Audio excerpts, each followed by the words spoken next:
day 4 of the Florida trip. This is a pretty long video, but it's well worth the watch. This will be the last video of our Florida trip. You know, we filmed a bunch while we were down there, did a lot of things, and I'll add pictures and stuff throughout, so that way it's not just me kind of talking over the videos like the last couple there and some music in the background. There'll still be that, but I'll add some pictures in because this here video we were at Dezerland Auto Museum in Orlando. This is a really cool place to go. If you're ever able to be down there and you enjoy cars of any kind, whether they be movie cars, everyday cars, classic cars, things like that, definitely worth checking out. We go to the Hershey Auto Museum in Pennsylvania quite a bit.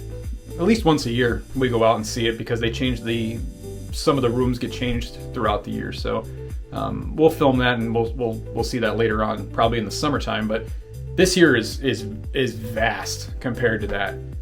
There are more cars here. I think that the layout in Hershey is a little bit nicer, especially for people who kind of like to see the aesthetics and maybe props and clothes and things like that from those eras. But this is really cool. And we did a VIP tour actually here that was on Groupon. It saved us quite a bit of money.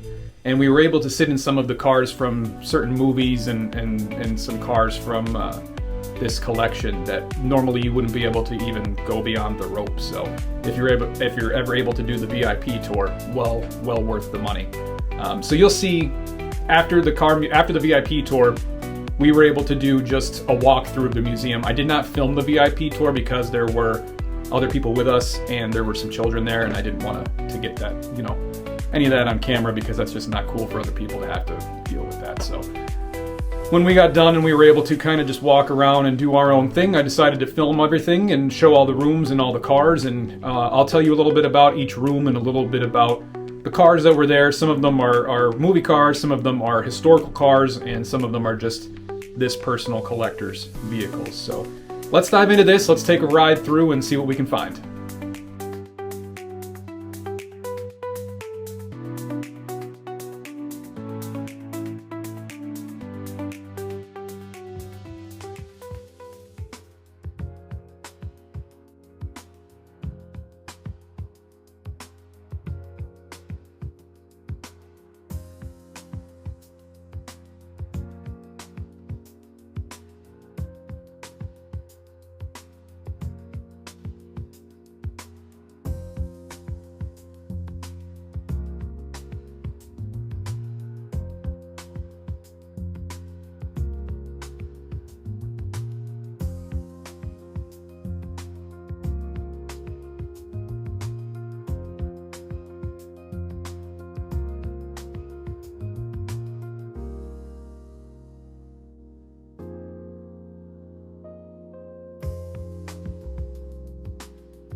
This truck back here was actually really cool. It was up on its side a hair, tilted to the side there.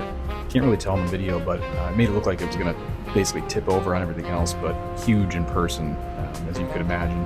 Really loved the green on that car as well, so that was pretty cool. But yeah, these cars were really cool. And it was in a different part of the museum altogether. It was in a restaurant that's a James Bond themed restaurant. All of this is behind that, and if you purchase a one-day pass to the Dezerland Auto Museum, you get to go into all of this.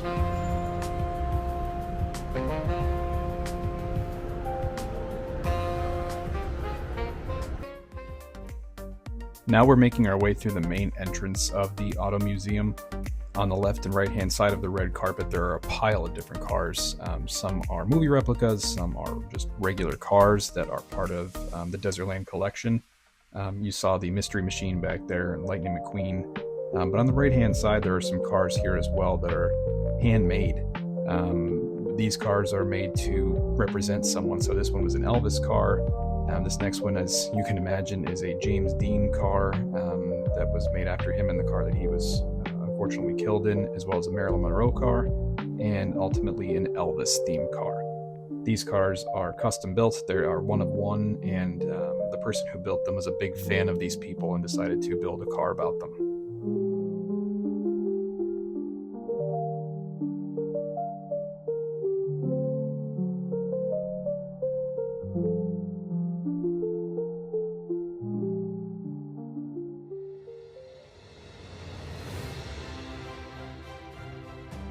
The Auto Museum itself is actually separated into 13 different rooms, all of which are based on different things for the most part, some of which are based off of movies, decades, and it could just be a model of car like you'll see down the road, but this here is actually the car that caught Bonnie and Clyde. They were not in that. That's not the car that they had been taken and killed in. That car's in Las Vegas. This car here was on the side of the road, and the police thought that's who it was, so they lit that car up as well as the car that was behind it, which in turn was Bonnie and Clyde. But you'll see other cars that are a lot older than that in here, and some of them are in much better shape and have much less bullet holes, especially this green one here. This one was one of my favorites.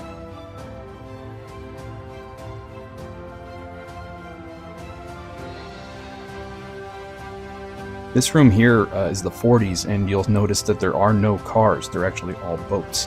And that's because during the World War, there were no cars being manufactured. All of the cars that were manufactured in the 20s and 30s were actually being used as military vehicles, some of which you'll see later. So this room is filled with boats and motors and things of the 40s that went along with that theme.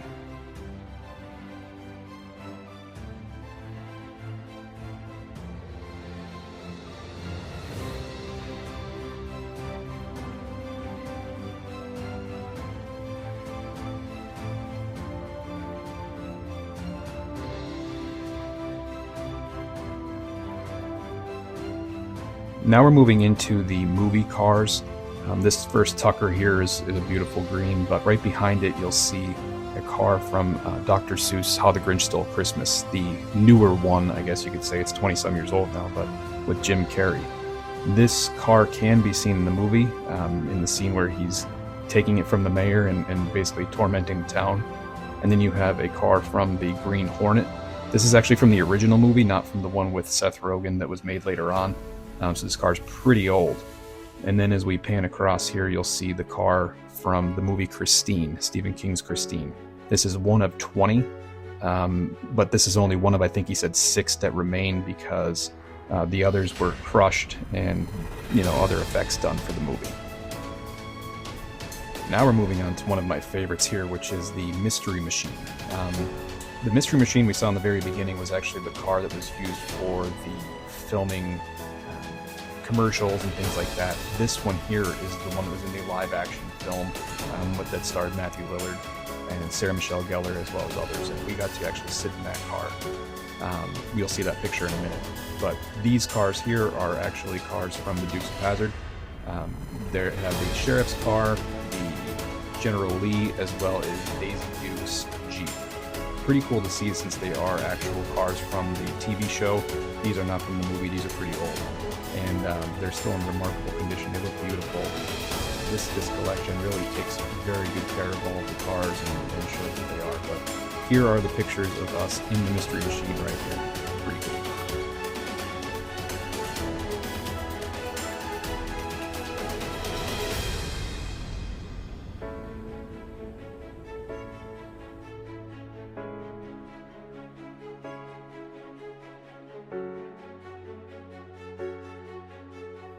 Throughout this video, you'll see a bunch of different cars. Not all of them, like I said, have themes. A bunch of them are just in different themed rooms, or maybe a decade, like I said, that they had been a part of.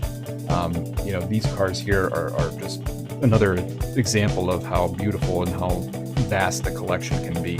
It can be newer cars, older cars, and this limo here that you're looking at is the world's longest limo, and it's only longer than the previous one by a fraction of an inch. I think they said there was 11 or 13 limos that were put together to make this limo and make it functional. It can only drive straight, it cannot turn because the car will split. However, it is pretty cool to see it in person and to see how long it can be. And we'll look at that again a little bit later.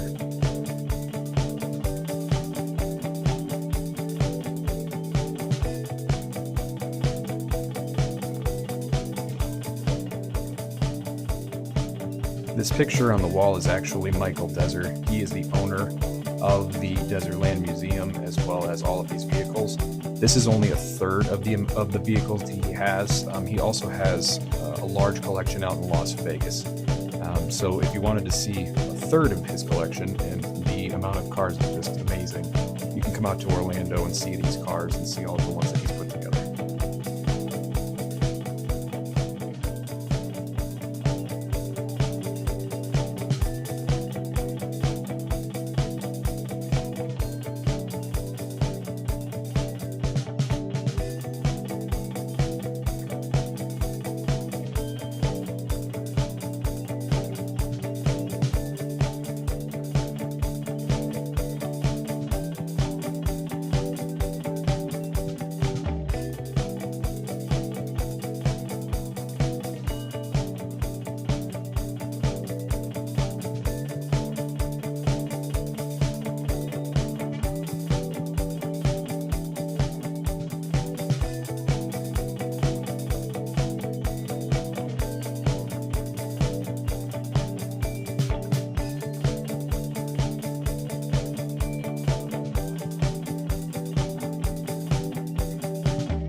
Punch Bug Yellow, no punch packs.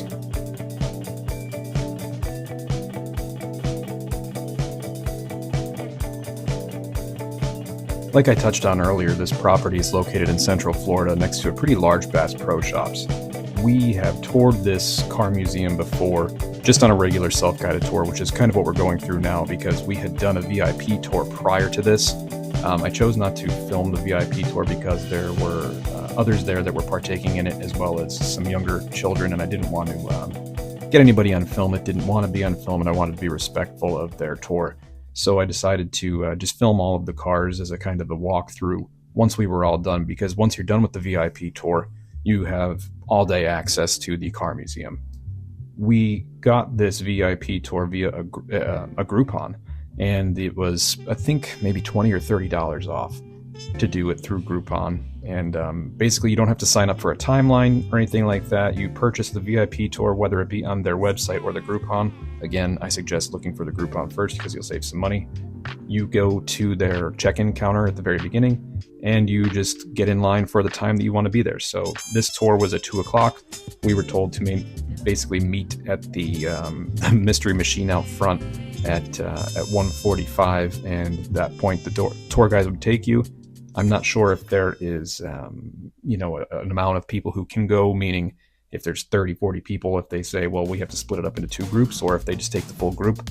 This day, I think there was 10 people total that went on the group, my wife and I included, and we had a really great time. It was nice to hear more about certain cars and get to be, a VIP for a little bit and sit in some cars.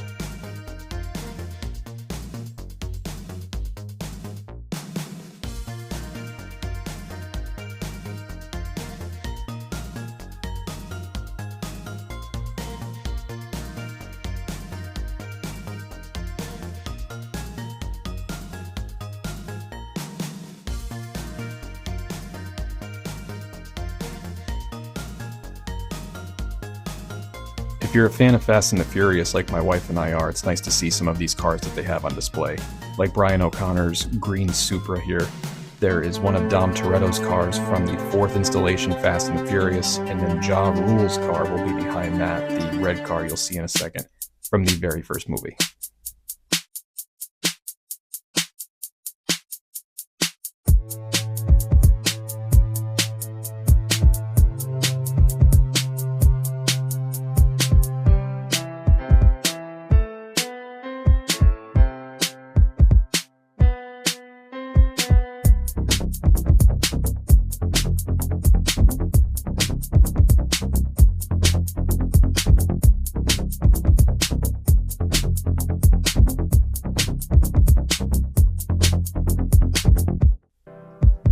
This is my favorite room in the entire museum. This is the movie section of the museum.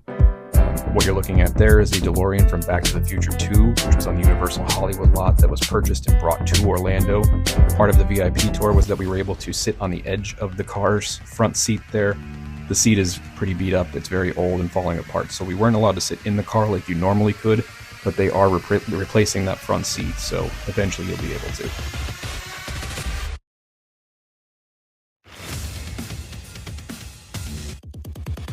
So this Volkswagen that you're looking at here actually has 2 steering wheels, and that's because in the movie Herbie Reloaded with Lindsay Lohan, she actually didn't know how to drive the car very well, so they had to have a stunt driver in the car with her wearing a green screen suit, and they just edited him out after he got done doing all of the driving and made it look like she did all of that driving herself, but she did not.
What we're coming around the corner to right now is actually a car from the live-action Inspector Gadget with Matthew Broderick. The car's pretty cool. It's very, very long. First, we'll take a look at the A-Team van there, which is pretty impressive to see in person. I've seen some ones that are done up, by fans in the past, but this is pretty neat to see a pretty accurate scale version of it. But this car here from the Inspector Gadget movie is very purple and very long. And the detail that they put inside of the dashboard that you can see here is really impressive, and it goes a long way. And there's a pretty good size Inspector Gadget statue outside of it that I thought was going to take a tumble there for a few times because some kids were playing with it, but glad to see it didn't. But this here is the Ecto-1. This is what I really wanted to see the entire time, and the great part about it was we got to sit inside of this car as part of the VIP tour and actually get to sit in it where they closed the door and took our pictures. So here's a couple pictures from the VIP. So this is me with the DeLorean as well as my beautiful wife with the DeLorean, again sitting on the edge. And then, like I said, we were able to sit in the Ecto-1 and get our pictures taken, which was a lot of fun.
If you're a fan of the Monkees, here you go.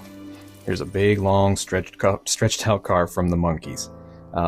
Really neat car to see, but this one down here, this black Hummer, I hadn't noticed it until I was actually filming the spot here, that it is a Darth Vader theme Hummer. So they have a beautiful Darth Vader picture painted onto the side, as well as some fun facts about it. that give you a little bit more detail about the car and who built it and why it was built. And then obviously looming over to the right-hand side, you will see Lord Vader himself.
As we go out of the movie section and into more of the museum, it really just displays the size of this museum and how many cars are here. This was an old mall that was repurposed for Dezerland. Now, a little bit about Dezerland. This is not just a car museum. There is pretty much everything to do here. You can bowl, you can do indoor go-karting, you can do the car museum, you can do old-time photos that my wife and I both did as well, which came out really cool and was a lot of fun, as well as shopping, dining, and a huge Cinemark movie theater at the other end. There's a little bit of everything to do here. I'm pretty sure you could spend the entire day here and not get bored. Like I said before too, the cool thing about this place is there's a lot of Groupons for it. So whether it be for the car museum, the old-time photos, bowling, I'm sure if you were to look at the time, if you were visiting Orlando, you would find a Groupon for it.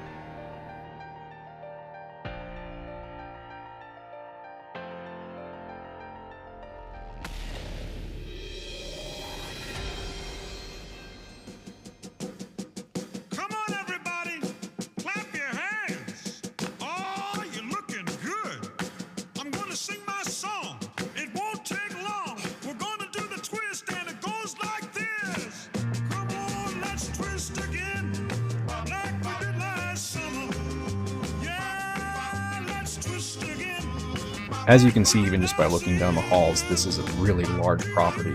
The collection spans across many rooms, and these rooms are all riddled with cars, as well as different props and things like that kind of bring the whole thing to life. If you've ever been out to Hershey, Pennsylvania, and you've seen the Hershey Car Museum out there, the theming in Hershey is amazing, and they do a really great job to take you back to the different timelines that these cars are in. And I think they're separated a little bit more cleanly and give you a bit of a better way to look at the cars. However, the volume of cars in the Dezerland Museum far outweighs the Hershey Museum, and really the theming from the last time my wife and I were here till now has come up a bunch as well.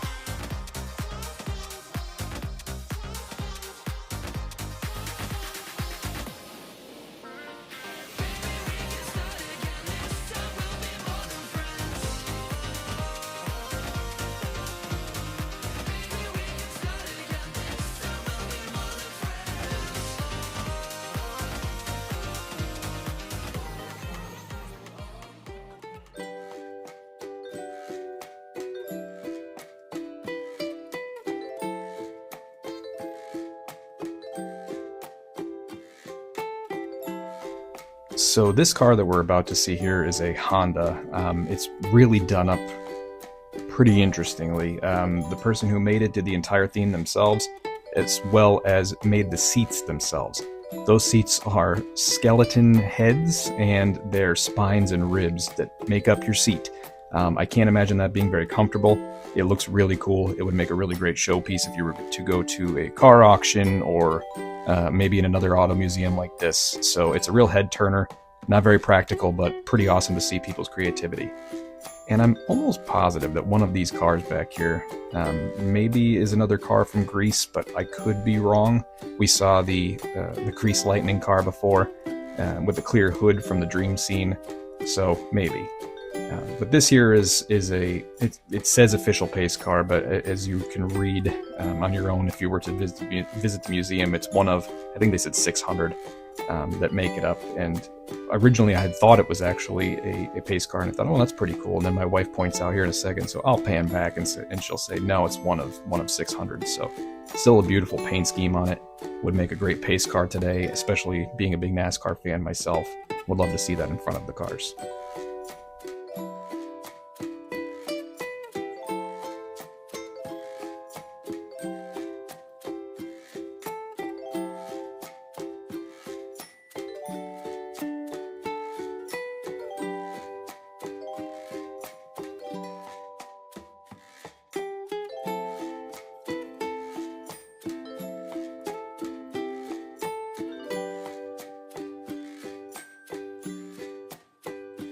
This interesting looking kind of tank-like machine in the back there is from a Full Throttle energy drink commercial. You may remember it from years ago where someone was sitting in a recliner and they gave them a full throttle and the recliner took off and started driving. So pretty cool to see that. My wife is pretty sure that pink car back there was from an Energizer Bunny commercial, though it doesn't say that anywhere, nor did the VIP guide tell us that, but I think she was pretty close and onto something there.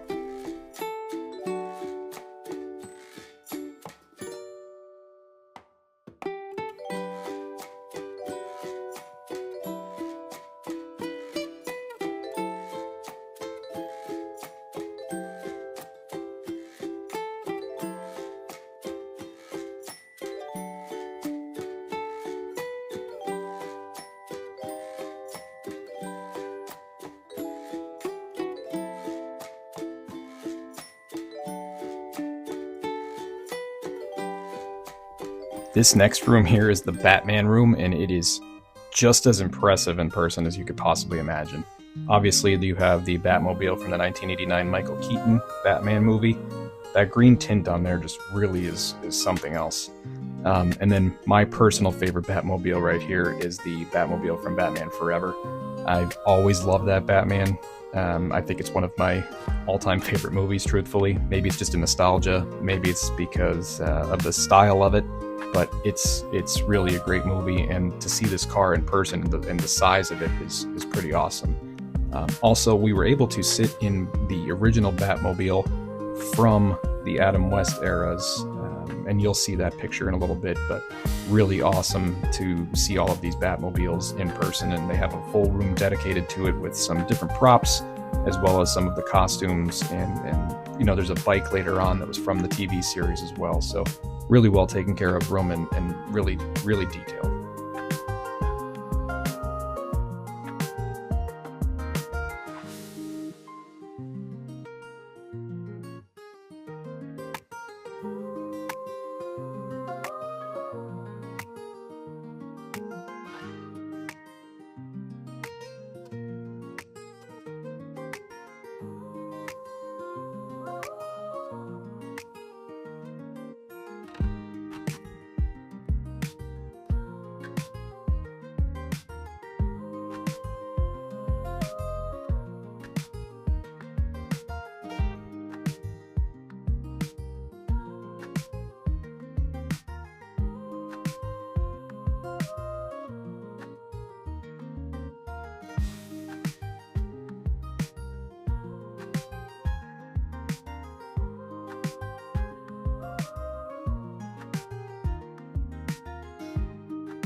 Now we're coming into the military section of the museum. Like I said earlier, when we were looking at the room from the 40s that only had boats and motors, a lot of the cars from the 30s were used in the war, so you'll see Volkswagens and Jeeps and, you know, normal street vehicles that would have normally been everyday use vehicles that were repurposed for the military, as well as motorcycles. So this room is dedicated to all of that, and you'll see a little bit of everything throughout, as well as some great props and uniforms and different things to really give you the feel of being in the military.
The Ford Thunderbird room is a really impressive room as well. All of these cars, except for a handful of them, are basically the mid-2000s style, from like 2002, I think, to 2005 we saw. So these ones are relatively new, except for one that's out front. But they're still really cool to see all of the different colors and see them all in one room and kind of line them up with how they've looked throughout the years, as well as maybe some of the different nuances throughout 1 or 2 model years.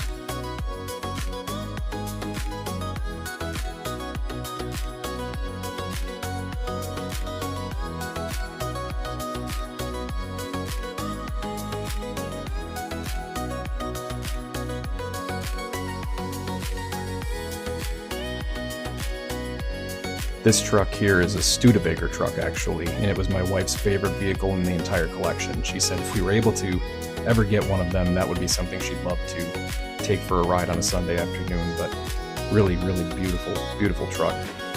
And we're moving into yet another room that's just on this sprawling property that houses a bunch of different vehicles.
This guy here kind of freaked me out, kind of looked like me in a way, and I don't know, I don't like it.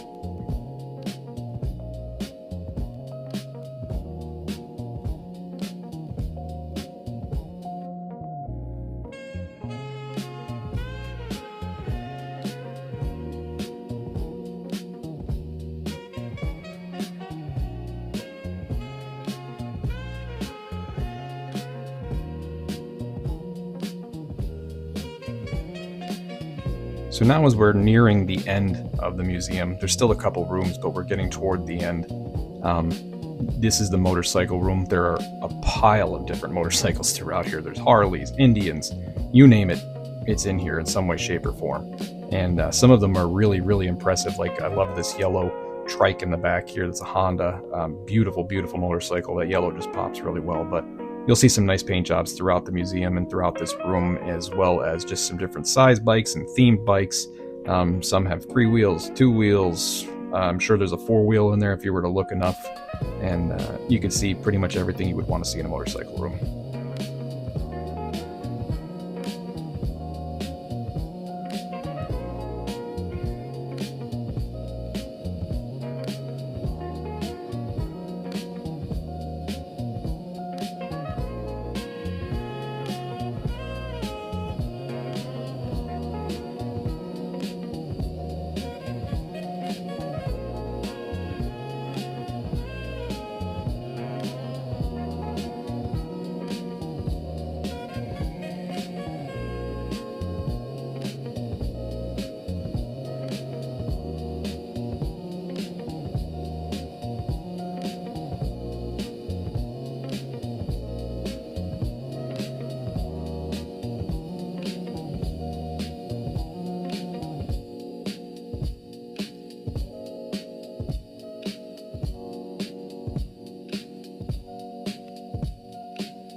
This car here is actually a guitar-shaped car.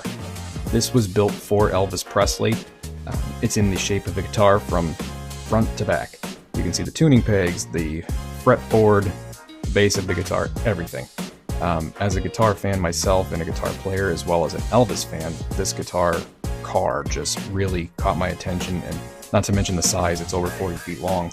And Elvis actually drove this car a few months prior to his passing. He drove it in Las Vegas while he was doing shows out there. So where the car that was in the very beginning of the museum was a tribute car, this one was actually built for him, and he was supposed to keep it until he untimely had his passing. So really cool to see a car that Elvis sat in and was able to drive, and now is on display in the museum.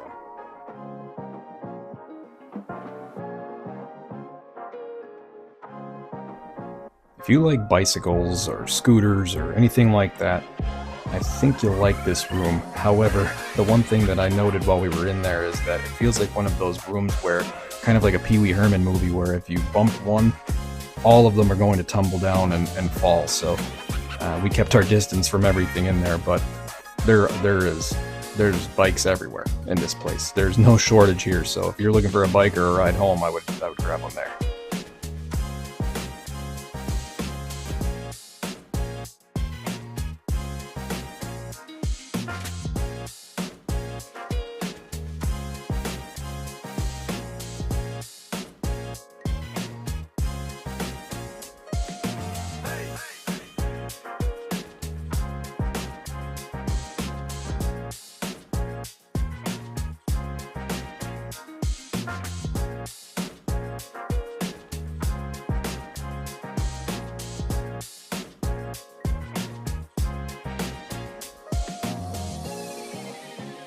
So this is the back end of that long limousine that I was telling you about earlier, that's 11 or 13 limos put together. It does have a pool in the back as well as a heliport, which is pretty cool. You're only able to see a small section because, I mean, all of this is just for show. It's not really a full length limousine interior with the seats and everything like you saw in that back section, but it has driven, it is able to be driven, and it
And we're now back outside of the museum, and this is just that area around the entire plaza of Dezerland. There are different rooms, there are different stores. This is outside of the James Bond portion that we looked at earlier, with some tanks, and there's a huge arcade on the left-hand side, and I mean, there's every crane game and almost like a small Dave & Buster's inside of this place. So if you're looking to do something with your kids or something while it's a rainy day in Orlando or Florida, this is the place to come.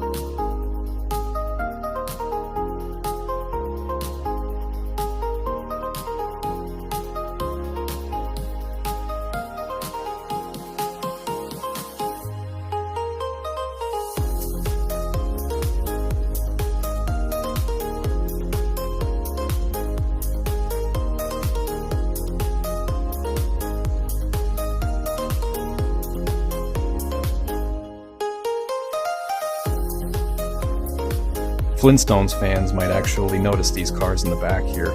These are from the Flintstones movies. I don't think they're all from the same movie based on the color and design of them. I think that some of them are from the movie with John Goodman, and some of them are from the one with one of the Baldwin brothers later on. But really need to see a little bit of Bedrock here in person.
So now we're coming to the end of the museum itself, and as you can see, there are just cars everywhere. There was no shortage of vehicles. I think if you could name it, it was there. Small cars, big cars, rare cars, super common cars, movie cars, anything you could think of. And again, outside of all of that, there's other things to do. There's axe throwing, there's pictures to be taken. Looks like they were actually setting up some simulators there, so pretty cool. Here's the last couple pictures of what we had going on from the Rolls-Royce portion, but I encourage everybody to go out there if they're in Orlando and take a look.